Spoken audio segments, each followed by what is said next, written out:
Assalamualaikum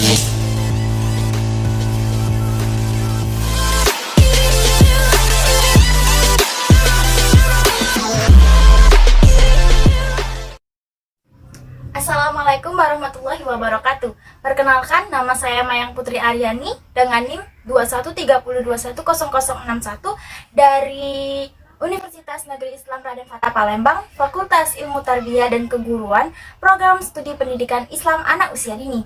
Di sini saya menjelaskan sedikit tentang KMS.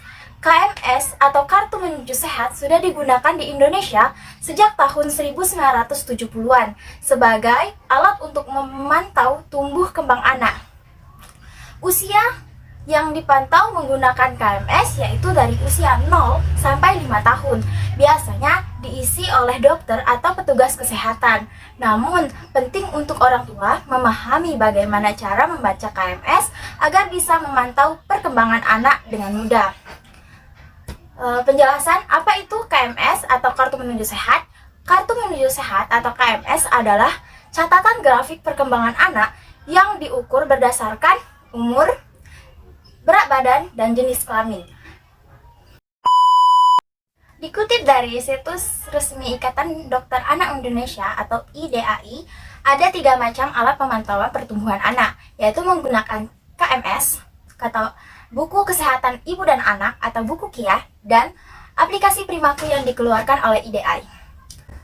Tidak hanya untuk anak, KMS, buku KIA, dan aplikasi Primaku juga memiliki catatan untuk ibu mengenai kesehatan sejak hamil, melahirkan, dan masa nifas. Orang tua dianjurkan untuk memperbarui data di kartu tersebut setiap bulan dengan membawa anak balita ke posyandu atau dokter anak. Memantau pertumbuhan anak melalui kartu ini bisa membuat dokter menentukan anak tumbuh dengan normal sesuai dengan usianya atau tidak. Nah, cara mengisi dan membaca KMS dibedakan antara anak laki-laki dan anak perempuan. Anak KMS untuk anak laki-laki berwarna biru, sedangkan untuk anak perempuan berwarna merah muda. Kartu Menuju Sehat atau KMS tersedia dalam bentuk fisik dan diberikan oleh dokter setelah melahirkan anak. Namun, kini juga tersedia secara online yang bisa diakses melalui link di bawah ini. Bagaimana sih cara membaca KMS? Nah, grafik tumbuh kembang anak dalam KMS seperti ini. Setelah berat badan anak ditimbang dan tinggi badannya diukur oleh dokter atau tenaga medis, mereka akan memberikan titik sesuai bulan waktu anak diperiksa. Tugas orang tua selanjutnya adalah memperhatikan lokasi titik tersebut. Nah, ada 4 penjelasan seputar grafik pertumbuhan anak di KMS. Yang pertama, berada di bawah garis merah. Seperti ini. Bila grafik pertumbuhan anak berada di garis bawah, garis merah, tandanya si kecil mengalami kurang gizi, sedang hingga berat. Jika anak berada di zona ini, konsultasikan ke dokter anak untuk mendapatkan pemeriksaan lebih lanjut. Biasanya, dokter akan bertanya seputar kebiasaan makan dan perubahan jadwal makan si kecil. Agar lebih jelas, orang tua bisa konsultasi pada dokter anak spesialis metabolik yang fokus terhadap kasus gizi kurang, gizi buruk, obesitas, kasus kelainan metabolik. Kedua, yaitu terletak di area kuning, di atas garis merah. Nah, jika grafik pertumbuhan anak di KMS berada di area ini, di area warna kuning, hal ini menunjukkan si kecil mengalami kurang gizi ringan. Tidak perlu panik, orang tua hanya perlu membuat evaluasi pemberian makanan pada si kecil. Untuk lebih jelasnya, bisa konsultasikan ke dokter. 3. Berada di warna hijau muda di atas garis kuning.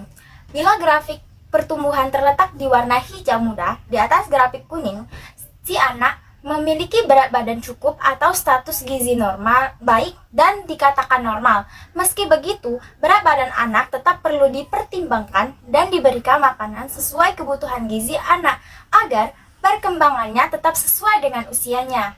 4. Di atas warna hijau tua.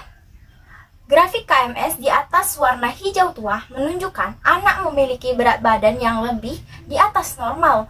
Jika anak mengalami hal ini, segera konsultasikan ke dokter untuk mendapatkan pelayanan kesehatan yang tepat.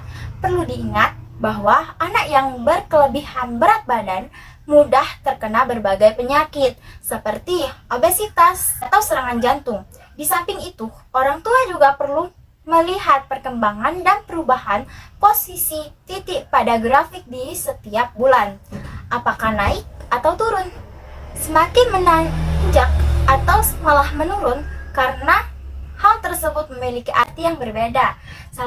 Ada empat titik grafik yang perlu dipahami, yaitu titik grafik lebih tinggi dibandingkan sebelumnya, artinya berat badan anak naik. Titik grafik sejajar dengan bulan sebelumnya, berat badan anak sama dengan bulan lalu. Titik terputus-putus, artinya kurang rutin menimbang anak. Titik grafik lebih rendah dari bulan sebelumnya, berarti badan anak turun.